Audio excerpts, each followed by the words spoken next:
Hey everyone, how's it going? What is up? It is me, Twister Windstalker, and today I want to talk about Final Fantasy 15 and tell you some stuff that I have noticed and don't particularly like in it, and there are going to be, slight spoilers and whatevers, but one of the main things that I do not like about the game, and I've been playing Final Fantasy since the freaking beginning, is... And I've mentioned this in my other video where you only have control over one character. That drives me absolutely crazy. Sure, you can go into the controls and be like, yeah, be all out defense, be all out attack, blah, blah, blah. But I just like controlling all the characters.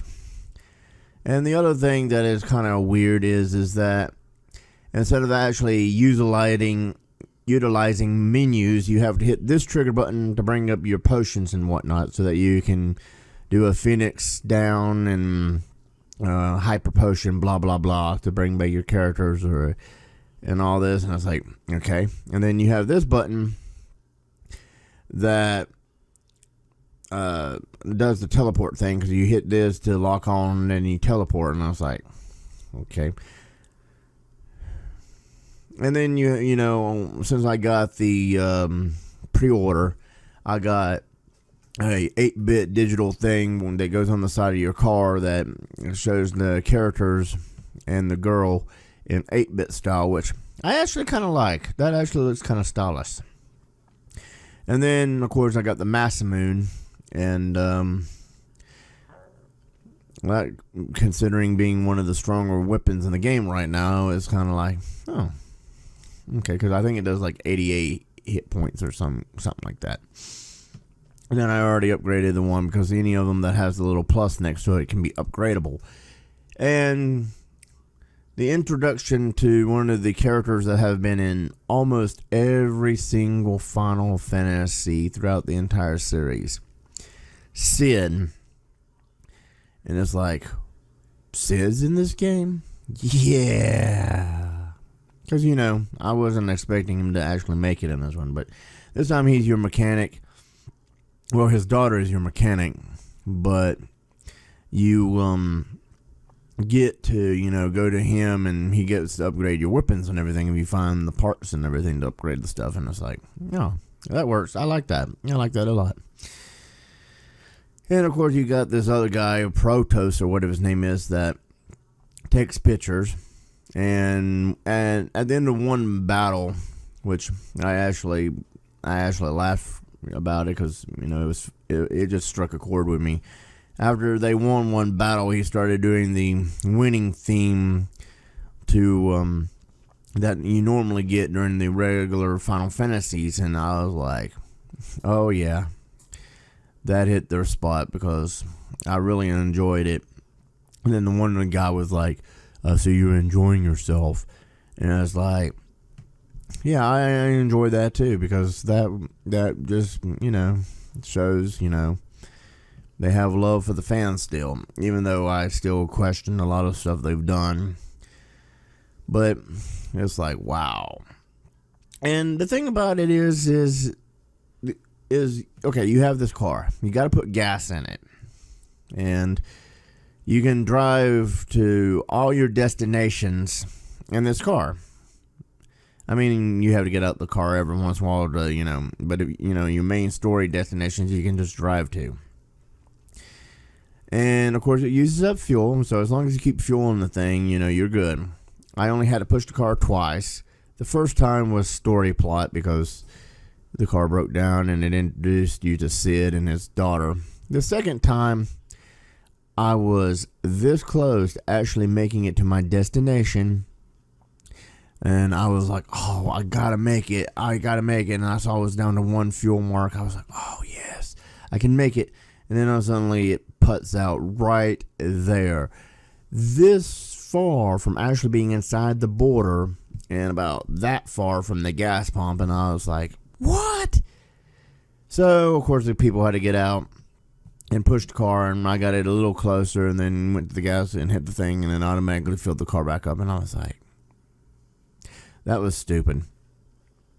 And some of the side quests they send you on are kind of like, feels I don't know. I mean, I know you get awards for them and everything, but it just feels like filler. It's just like, and mind you, I haven't really done much of the story plot. I mean, I've done the story plot where you find out the king is dead and there was, a betrayal and everything, and you try to get close and you find out that you can't get nowhere near it. And you see the girl that has the ring and all this trying to make it to, I believe that's going to be my next story plot, is to make it to that location and, get that ring.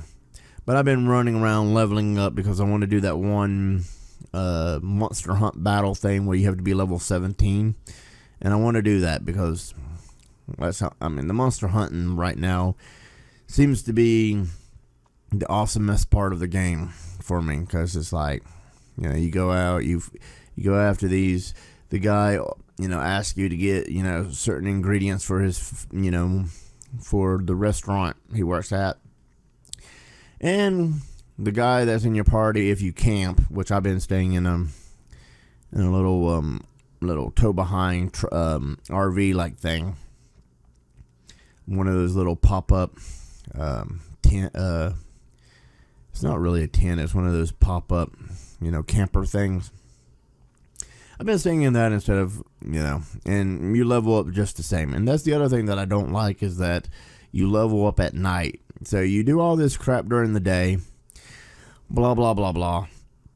And then when you camp or whatever at night, that's when it kicks in. I was like, I just rather just, have the level now, because if you're like at level 7 and, you do enough to get up to like level, say you do enough to go up 4 levels.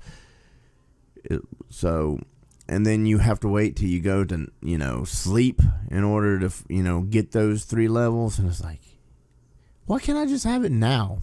That way I can take on stronger enemies. But no. Of course, I guess that's why there's day and night cycles, and the demons come out at night. Of course, I'm on this one quest now for this guy at the ocean that wants me to go out at night to do some kind of mission or something. And I was like, yeah, I think I'm going to need to, if these demons are as bad as they say they are, I'm going to definitely need to be a little bit stronger. Of course, they might not be as bad as everybody, says they are. Of course, you run around with a little flashlight on your thing, like the Boy Scout flashlight, like you have in Silent Hill. And it's like, but hey, I guess it works. And I don't know, I find some of the enemies kind of annoying. I mean, I like the fact that you can use the D-pad to, select your weapons that you want, and you can, have, if one weapon doesn't seem to be working, you just hit the button and all of a sudden it switches to the next. The other thing I don't like about that is it seems like the main in-game menus is all D-pad. Instead of using the analog stick, you gotta use the D-pad, and it was kind of like, wait a minute. And am I going back to the NES, the Super NES for this? It's like, ooh, that took a little bit of getting used to. Because I was sitting here trying to figure out how to do the menu. And even when you hit the right trigger button to select the potions, you can't do it with the analog stick. You have to do it with the D-pad. And it's like, wait, I have to select this stuff with a D-pad? The fishing, going forward before I get... Fishing's kind of fun. It's a little bit annoying, but I like it. Because it took a little bit of getting used to do the fishing. Because, your main character, everybody has a trait. Like Protos, or whatever his name is the photographer. One guy is basically the muscle, one guy is the cook. And the hero, the prince, is the fisherman. So to raise up his level, you have to actually fish. And it's like, oh, okay. That makes no sense, but okay. Because there's this one plot device where you have to get a fish for a cat, and it's like, oh. And then, of course, the cat doesn't want it raw. You have to actually go and get it cooked, and I was like... But anyway, if you like this video, give it a thumbs up. Leave comments down below. Subscribe. And as always, I'll see you guys later, alligator.